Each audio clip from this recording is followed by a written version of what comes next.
Dan ini yang tercipta adalah lapangan pekerjaan yang decent, Pak. Tidak hanya sekedar create jobs, but create good jobs. Mungkin itu, Pak. Justru inilah yang saya sedang lakukan.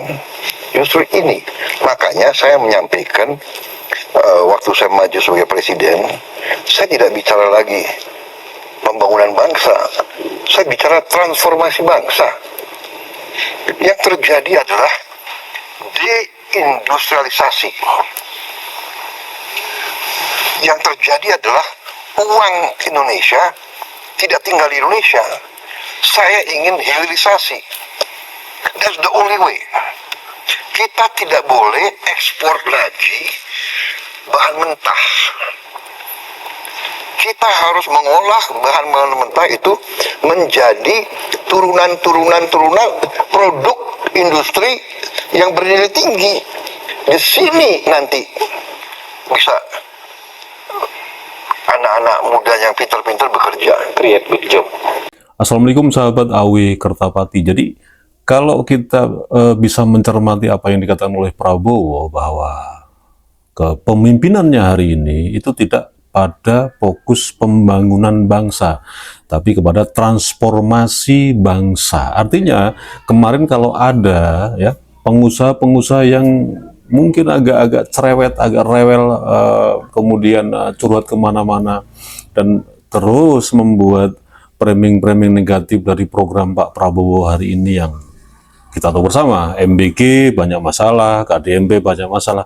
Tapi sebetulnya di balik itu semua ternyata para pemain-pemain besar, khususnya swasta ini yang pada masa rezim Jokowi mendulang emas dari proyek-proyek strategis nasional, hari ini kelimpungan. Tentu saja pendaringannya makin jomplang. Makanya itu kita juga mencurigai ya, kenapa dari kemarin MBG di-framing terus, dari kemarin KDMP di-framing terus, kemudian Prabowo ingin digulingkan, dikudeta, dan seterusnya. Nah, saya mungkin orang yang tidak cakap untuk bicara, apalagi yang cakap dalam mengedit sebuah video yang saya kasih template-template dan seterusnya.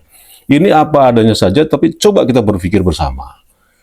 Kalau pembangunan diterus-teruskan seperti tahun lalu, bangun tol, bangun jembatan, bangun bendungan, dan seterusnya, lah kita kapan menjadi negara industri gitu loh.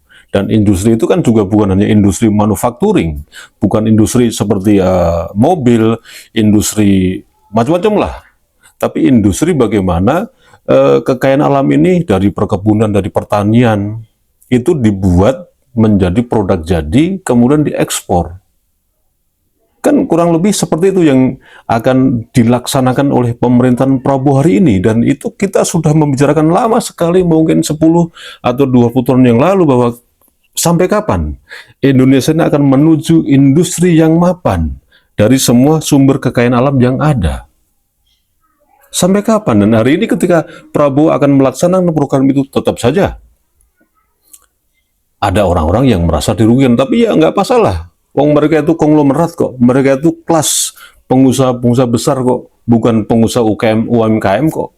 Tapi kenapa mereka-mereka yang sekarang ini merasa pendaringannya menipis, usahanya jomplang karena tidak bisa lagi mengerjakan program pemerintah hari ini atau pemerintah Prabowo yang memang fokusnya bukan di bidang pembangunan infrastruktur?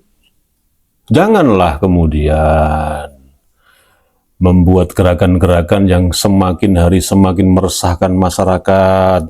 Janganlah membuat gebrakan-gebrakan yang itu seolah-olah pemerintahan hari ini akan chaos, akan nanti mengalami bangkrut dan seterusnya. Janganlah, ini kan sama juga membuat keresahan-keresahan yang terus di blow up tiap hari, yang akhirnya memang menjadi satu kebenaran kan. Janganlah seperti itu. Jadi kalau menurut saya memang ya kita harus juga bersabar gitu loh dengan program-program Pak Prabowo ini. Saya bukan membela atau bukan apa ya, tapi sekali lagi kita sudah bicarakan hal yang seperti ini. Tapi sekarang giliran ini akan dilaksanakan oleh pemerintah Prabowo, semua protes.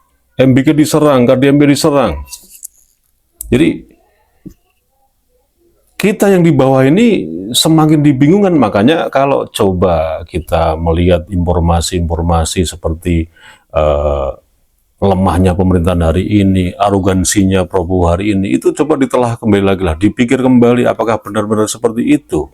Dan tidak mungkin dalam pemerintahan hanya waktu mungkin hanya hari ini kan kurang dari 2 tahun akan celing 4 gulipat seperti Aladin menciptakan sesuatu yang sekilat itu kan. Sementara di birokrasi pemerintahan kita kan banyak sekali terjadi carut marut kan, beberapa hal yang misalkan mau saja kebijakan-kebijakan yang itu bagaimana turun ke bawah, tapi birokrasinya kan sangat rumit sekali kan, harus tanda tangan ini, tanda tangan itu, tanda tangan. Nah, apalagi ada otonomi daerah yang itu tentu saja lebih memprioritaskan kemauan daerah atau kemauan partai, bukan kemauan masyarakat. Nah, sekarang giliran ada program yang itu memang untuk kepentingan rakyat, untuk kepentingan masyarakat, di framing terus tiap hari negatif, akhirnya menimbulkan keresahan. Jangan salah bahwa Indonesia ini memang ada 3 kelompok yang tentu saja tidak semuanya percaya kepada informasi-informasi negatif di sosial media, karena kita masih punya kekuatan itu rakyat tradisional yang mereka tidak mau peduli dengan apa yang Anda katakan, seperti di medsos yang mengenai pemerintahan Prabowo hari ini, tidak peduli. Kemudian masyarakat selera, ya selera di sini adalah bagi mereka yang tetap mendukung Prabowo akan terus mendukung dan menunggu terus momentum-momentum di mana program itu akan dilaksanakan. Nah, bagi kelas yang posmo ini yang memang agak rese, agak nggak teli, agak kurang ajar karena sok tahu, sok pinter, tapi cuma nomor-nomor juga gitu loh. Makanya sekali lagi cobalah kita setiap kali mendengar atau melihat apa yang kita lihat di sosial media, jangan gampang kita menelan mentah-mentah. Itu saja, mudah-mudahan bermanfaat. Wassalamualaikum warahmatullahi wabarakatuh.